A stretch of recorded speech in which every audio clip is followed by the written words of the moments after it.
Dominique Dumas et Luc Edrich. Depuis plus de 10 ans, Damien Barelco roule à vélo électrique. Il faisait figure de pionnier et ne regrette pas son choix.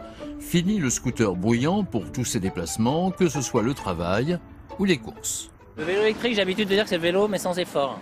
C'est-à-dire qu'on fait du sport si on veut faire du sport. Si on veut rester dans la phase d'assistance qu'amène le moteur, on peut rouler très tranquillement sans forcer ni sur les articulations ni sur le cœur. Damien vient se renseigner sur un modèle électrique pliable idéal pour ranger dans un placard ou au bureau. Dans cette boutique, les marques françaises sont largement représentées et la clientèle est éclectique.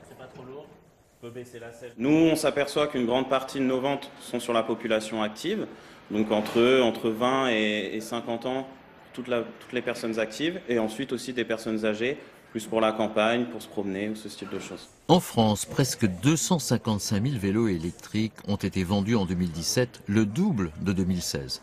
Une croissance qui n'a pas échappé à cette start-up qui vendait déjà sur Internet et qui ouvre maintenant sa boutique. La nouveauté cette année, un prototype de vélo tout-terrain électrique. Au niveau du VTT, il y a besoin quand même de pièces plus techniques, de fourches suspendues de meilleure qualité, d'un cadre plus léger pour compenser justement le poids des autres pièces. Donc on est niveau gamme, on est sur une gamme bien plus au-dessus. Le cyclotourisme électrique s'ouvre aussi au marché des loisirs. Nous retrouvons Yoni Marwani et ses deux collègues qui testent à la campagne l'autonomie des nouvelles batteries. En moyenne, pour des trajets quotidiens, une autonomie de 30, 40, 50 km suffit largement.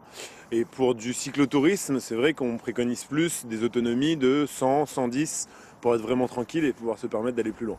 Une autonomie de plus en plus grande, sans impact sur la nature, le vélo électrique devient un phénomène de société. Sans aucun vélo électrique.